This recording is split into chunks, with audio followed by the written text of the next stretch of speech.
አደራ ድራማ ክፍል 84 ተለቀቀ። ሰላም ጤና ይስጥልኝ ውድና የተከበራችሁ አድማጭ ተመልካች ቤተሰብ እንደምን አላችሁ? ባላችሁበት ሰላማችሁ ብዙ ይበል። ለዚህ ቻናል አዲስ ሆናችሁ ቻናሉን ሰብስክራይብ ማድረጋችሁን አትዘንጉ። ነባሮች ላይክ፣ ሼር እያደረጋችሁ አበረታቱኝ። አደራ ድራማ በባለፈው ክፍል እንዳየነውና እንደተመለከትነው ብሌንና ጆሲ እንግዲህ ተፋጠዋል ማለት ነው። ብሌን የቢላው ነገር እጅጉን በጣም አሳስቧታል። እኔ ሊወጋኝ ነበር እንዴ ታዲያ ያን ሁሉ እንደ ምሳሌ አድርጎ የነገረኝ እነማን ናቸው እነዛ ሰዎች እያለች ብሌን መጠራጠር ጀምራለች። ጆም እንግዲህ አወቀችብኝ እንዴ ጠረጠረችኝ እንዴ እያለ የቢላው ደግሞ ከእጁ ላይ መሬት ላይ እንግዲህ በመጣሉ በኃይሉን ሲያይ እጅጉን በጣም ብሌን ቢላውንም ጆሲንም እያየች እንግዲህ በሚገርም ሁኔታ እሱም ብሌንን እየተመለከተ ጆ ተመልክተነዋል ማለት ነው። አባትና ልጅ ወደ አንድ ላይ ሆናችሁ እናንተ ተነጋገሩ፣ እኛ እስኪ እንተዋችሁ ለብቻችሁ በማለት ሳሚሻ ደግሞ ካሜራ ደቅኖ የምርም እነዚህ ሰዎች ይተዋወቃሉ ወይስ አይተዋወቁም እና አባትና ልጅ ናቸው የምርም ወይንስ ሌላ ተልዕኮ አላቸው የሚለውን ነገር ቼክ ለማድረግ ሳሚ ካሜራ እንግዲህ ካቀነባበረ በኋላ ቤቱን ለቀው እንዲወጡ ከሰላምዬ ጋር እንዲሁም ብሌን እነሱ ወደ ውጭ ሆኑ። እንግዲህ ጆና በኃይሉ ቤት ውስጥ አንድ ላይ ቀሩ። ጆ በጣም ጥንቁቅና የሚገርም ሰው ነው። እኛ እዚህ ቦታ እንድንገኝ እናንተ የተፈለግነው ለማረጋገጫ ነው። እኔ እናንተ እንተዋወቃለን ወይንስ አንተዋወቅም፣ የምርም አባትና ልጅ ነን ወይንስ ተልኳለን በሚለው እነሱ እኛን ቼክ ለማድረግ ካሜራ ደቅነውብናል ብሎ ለመናገርና ለማብራራት ከበደው። ነገር ግን ጠቃቀሰውና በኃይሉም እንዲጠነቀቅና እንዲቆጠብ ካደረገ በኋላ በሞባይል ሜሴጅ ነበረ ጽፎ ሊቀርጹን ነው፣ ካሜራ ኦፕን አድርገው ነው የወጡት አለ። እናም እንደዛ ከሆነማ ብለው የአባትና ልጅ ጨዋታቸውን ቀጠሉ። ሰላም እየተወዛገበች ነበረ። ጆን ስታወራው እንግዲህ የወንድሜ ልጅ ላጠው አልፈልግም እያለች ልጠራጠረውም አልፈልግም በማለት ብቻ ግራ ገብቷታል።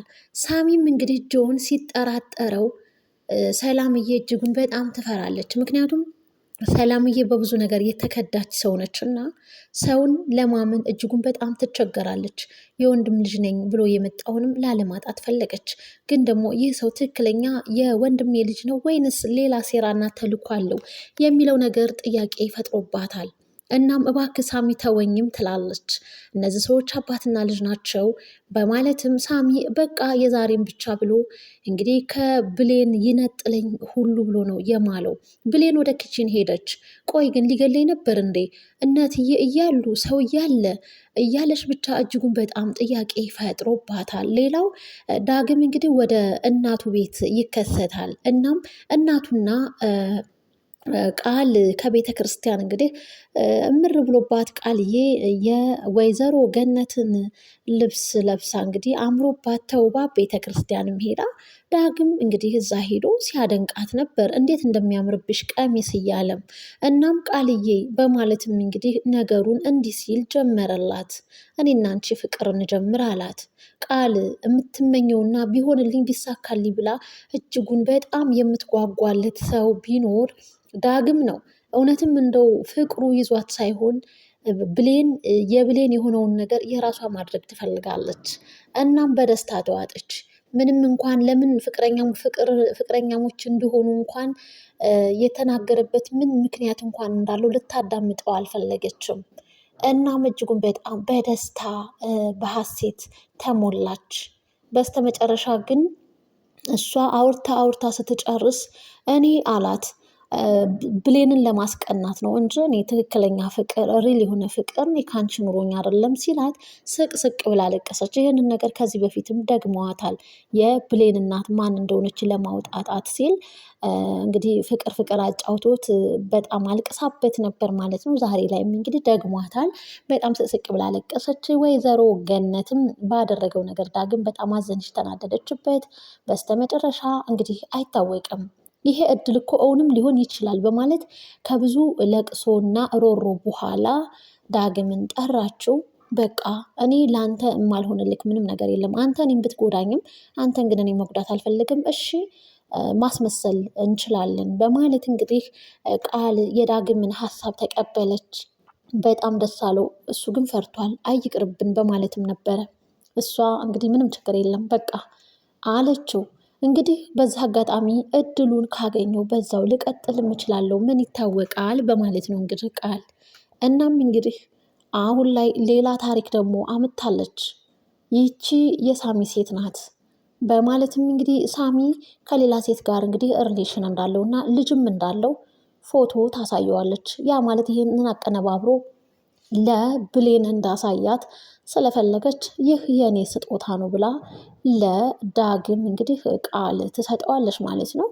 እናም እንግዲህ እዛኛው ቤት እነ ሰላምዬ ቤት ስንሄድ ደግሞ እንግዲህ በቃን መግባት አለብን ወደ ቤት ውስጥ በማለትም ወደ ቤት አመሩና የተሳካላቸው መስሏቸው እንግዲህ ካሜራውን ሳሚ የደቀነውን ካሜራ አንስቶ ሰላምዬን ለ5 ደቂቃ እፈልግሻለሁ ውጭ እናውራ ሲላትም ነበረ።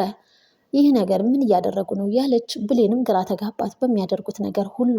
እናም እንግዲህ ውጭ ወጥተው ያንን ካሜራ ሲያዩትም ነበረ። ከዚህ በኋላ እነሱ አባትና ልጅ ከሆኑ አጠገባቸው አልደርስም በማለትም ብቻ ሳሚ የተጠራጠርኩት ነገር እውን መሆን አለበት በማለትም በኮንፊደንስ ነበር ቪዲዮውን ሲያይና ሲመለከቱ የነበረው። ነገር ግን እነሱ በኃይሉና ጆ ቀድመዋቸዋል። እናም አባትና ልጅ አስመስለው እንግዲህ የአባትና ልጅን ጨዋታ ቀጥለው እዛ ቪዲዮ ላይ እንግዲህ የተቀረጸውም ያ ነበረ። ሰላምን እኮ ብዬ ነበር በቃ ተዋቸው ቤተሰቦችን፣ ይህ የወንድሜ ልጅ ነው በቃ ሳሚ ከዚህ በኋላ ምንም አይነት ነገር እንግዲህ ልታደርግም ሆነ ልትለኝ አትጠብቅ በማለትም ቁጣዋንም እንግዲህ አሳየችው ለሳሚ። ሳሚ በፍጹም እነሱ አባትና ልጅ አይደሉም ብሎ እንግዲህ ሳሚ ድርቅ ብሏል። እኔ ያልኩት ካልሆነ ነው እንዴ የምትለው እያለችም እንግዲህ ውጭ ብዙ ከተከራከሩ በኋላ በኃይሉና ጆ ደግሞ በቤት ውስጥ ቀደምናቸውና ሰራንላቸው። በእነሱ ቤት እኮ በካሜራ ቀርጸው የኔና ያንተን ሚስጥር ሊያወጡ ነበር እያሉ በኃይሉና ጆ ወሬያቸውን ቀጠሉ ከካሜራ በኋላ። እናም እንግዲህ አሁን ወደ ቤት ገብተን ቁርስ መመገብ አለብን። እዚህ ጋ ሁሉም ነገር መዘጋትና ማቆም አለበት፣ ካለበለዛ ግን ከዚህ ከቤቴ ወጥተህ መሄድ አለብህ በማለትም ቁጣን በተቀላቀለ ሰላምዬ ለሳሚ ማስጠንቀቂያ ሰጥተዋለች። እናም በሚገርምና በሚያሳዝን ሁኔታ ብሌን ግን ይህ ሰው ማን ነው? ምንድነው ተልኮ እያለች ለባህሉም ሆነ ለሳሚም ሆነ ለሰላምዬ ምንም አይነት ነገር እንግዲህ ጆ የጠየቃትንም ጥያቄ እንዲሁም ደግሞ ቢላ እጁ ላይም እንደሆነ ስለዚህ ያንቺን መግደል አለብኝ ሲልም እንግዲህ ሰምተዋለችና እየተገለማመጡ ነበረ። አልለቅሽም እያላት አንቺን በመጀመሪያ አስቀድሜ አንቺን የሚወዱሽ ደግሞ እርድብን ሲሉ አንቺን በማጣታቸው በዛ በሀዘናቸው ላይ ደግሞ ሰላምንና ሳሚንም ደግሞ እገላግላቸዋለሁ እያለ ትልቅ እቅድ አቅዷል። በጣም ነው የሚያሳዝነው። እንግዲህ በቪዲዮውም ላይ የእነሱ ሚስጥር እናወጣለን ብለው ነበር፣ አልተቻለም። ሳሚ ግን ነቅተውብን ወይንም ካሜራውን አይተውት መሆን አለበት እንጂ ይህ የማይታሰብ ነገር ነው። ጆና በኃይሉ አባትና ልጅ አይደሉም ብለዋል። ሰላም ይህንን ነገር እንግዲህ ተቃውሞ አቅርባበታለች። እኔ ያልኩት ካልሆነ ነው እንዴ የምትለው፣ ካለበለዛ ግን ከዚህ ከቤቴ መሄድ አለብህ በማለትም ተቆጥታ ተናግረው እንግዲህ ወደ ቤት ገብታለች ማለት ነው። በኃይሉና ጆ እንግዲህ ተሳክቶላቸው የነሰላምን እቅድም እንግዲህ አበላሽተውባቸው እውነትም አባትና ልጅ አስመስለው ጨዋታውን አጠናቀውታል ማለት ነው። በጣም ነው የሚያሳዝነው። እንግዲህ ዳግም ቃል ያሳየችውን ፎቶ ለብሌን ይዞ ሄዶ አሳይቷታል። እስኪ ተመልከቺ፣ ትልቅ ነገር የሚጠቅምሽ ነገር ነው ያመጣውልሽ እያለ እንግዲህ ነገሩን እጅጉን በጣም ጥልት አድርጋበታለች። ብሌንዬ እባክን የማሰቢያ ጊዜ ስጠኝ፣ አትጨቅጭቀኝ፣ ምን ልትለኝ ነው ደግሞ ዛሬ የመጣኸው ስትለው ለራስሽ የሚጠቅምሽ ነገር ነው ይዤልሽ የመጣሁት ልጨቀጭቅሽ አይደለም ብሎ ያንን ፎቶ እንግዲህ አንዲት ሴት ልጅ ታቅፋ የሳሚ ሴት እና የሳሚ ልጅ ናት በሚለው እንግዲህ ለብሌን ደርሷታል። ብሌንም እንግዲህ ያንን ፎቶ እጅጉን በጣም ፎከስ አድርጋ እያየችው ተመልክተናል። ብሌን ምን አይነት ምላሽ ትሰጥ ይሆን? ሳሚን አታፈቅረውም እንግዲህ የምትወደውም የምታፈቅረውም ዳግምን ነው። ያው ዳግም ደግሞ በባህሪው ምክንያት አሁን ላይ እረፍት ሰጥተዋለች ማለት ነው። ሌላው እንግዲህ ፀሐይ በኃይሉ እንዳገታት በሚያሳዝን ሁኔታ እየተሰቃየች ትገኛለች።